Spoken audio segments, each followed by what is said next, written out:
Si ce n'est pas un naufrage, cela y ressemble fort. La presse économique connaît aujourd'hui un déclin que rien ne semble pouvoir enrayer.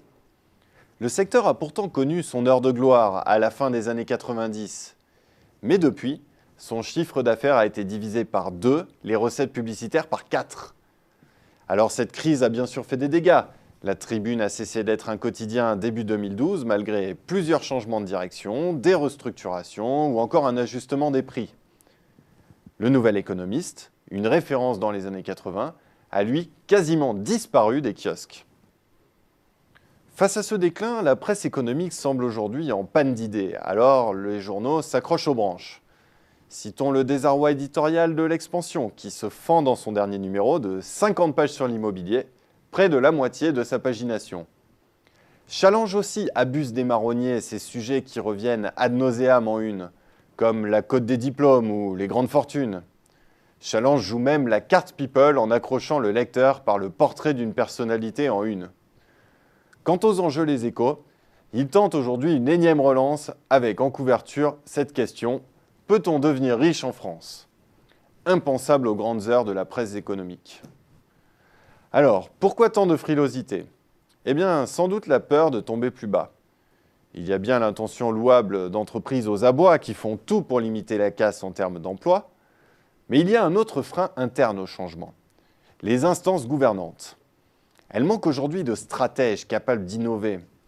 Le mercato des dirigeants se fait en vase clos et on retrouve toujours les mêmes personnes qui reproduisent toujours les mêmes erreurs au sein de différents titres. Des personnalités issues du journalisme sont bien nommées pour adoucir les relations avec des rédactions souvent méfiantes, mais une carte de presse n'est pas forcément synonyme de vision entrepreneuriale. La presse économique doit pourtant faire face aujourd'hui à une quadruple pression. Les revenus publicitaires en chute libre, l'audiovisuel qui a désormais ses propres canaux économiques, Internet et les web TV où l'information abonde, et même la presse anglo-saxonne. Savez-vous que The Economist écoule en moyenne 46 000 exemplaires par semaine en France, pays que le magazine britannique maltraite pourtant avec un malin plaisir dans ses articles? L'économiste américain Michael Porter disait « La stratégie, c'est l'art des choix ». Mais les groupes de presse souffrent de plus en plus de cette maladie chronique. Aller chercher plus de lecteurs et plus d'annonceurs en couvrant de plus en plus de secteurs, de moins en moins bien. À l'heure où les sites de niche se multiplient sur le web, un quotidien comme Les Échos tend à devenir un généraliste, alors qu'il devrait plutôt être un multispécialiste. Les journalistes web des grandes rédactions, eux, savent un peu sur beaucoup, alors qu'ils devraient en savoir beaucoup sur un peu. Alors, le tout numérique pourrait-il devenir le nouvel Eldorado de la presse économique? Ce n'est pas gagné. Basculer directement sur Internet reviendrait même à se faire harakiri.